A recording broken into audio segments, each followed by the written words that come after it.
Magandang araw mga kaibigan. Welcome back sa Simplihan Lang Natin podcast kung saan ang theology ay hindi kailangang maging nosebleed. Ginagawa nating simple, practical at nakabase sa Bible. Ako ang inyong kaibigan, si Dr. James Paet.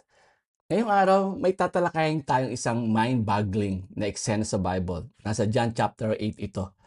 Bakit siya nakakalito?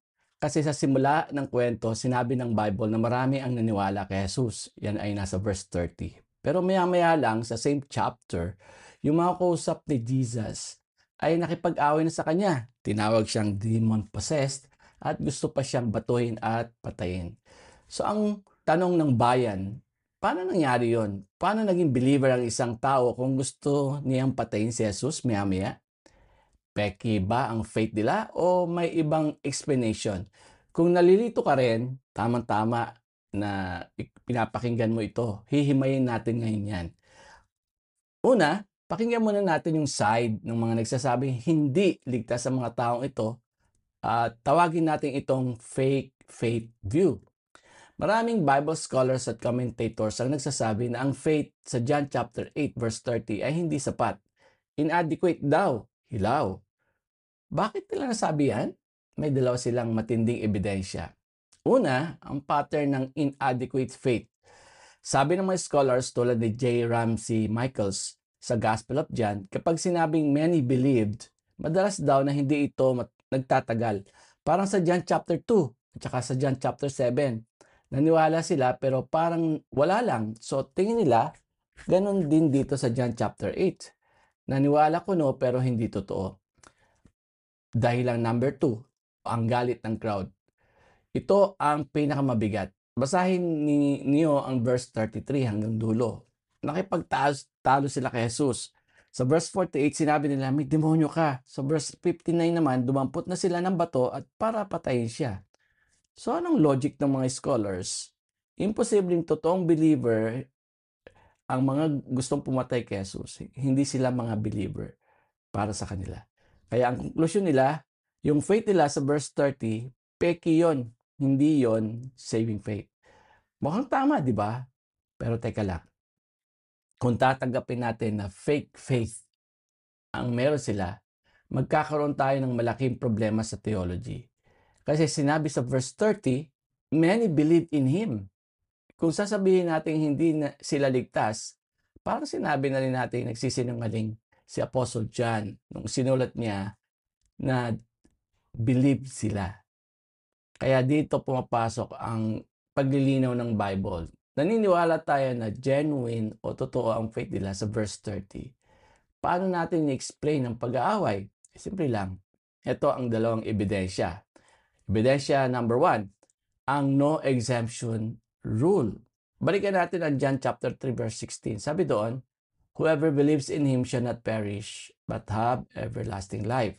Sa Greek, ang phrase na whoever believes, past hope is on, ay walang exemption. Lahat yan, bawat isa, 100%. Basta naniwala, may eternal life. Dahil sinabi ni John sa verse 13 na naniwala sila, automatic yon. Ligtas sila, born again sila, period. Pero paano yung batuhan? Paano yung demon-possessed accusation? Dito papasok ang ebidensya number 2. Ang ebidensya number 2, ang mixed crowd theory. Na nasa isang malaking plaza si Jesus. Nagsasalita siya sa maraming tao. Habang nagsasalita siya, sabi sa verse 30, marami ang naniwala. Ito ang isang small group sa loob ng large crowd. Sila yung kinausap ni Jesus sa verse 31. Kung mananatili kayo sa salita ko, kayo ay tunay na mga alagad. Pero may ibang tao sa crowd na hindi naniwala. Sila yung mga religious leaders at mga kumukontra. Sila yung sumagot ng pabalang sa verse 33. Sila yung nakipag-away. Sila yung gustong mambato. Paano natin nalaman ng ibang grupo sila? Kasi sa verse 45, sinabi ni Jesus sa makaaway niya, you do not believe me. Teka, sabi sa verse 30, they believed. Sabi sa verse 45, you do not believe? Contradiction ba ito?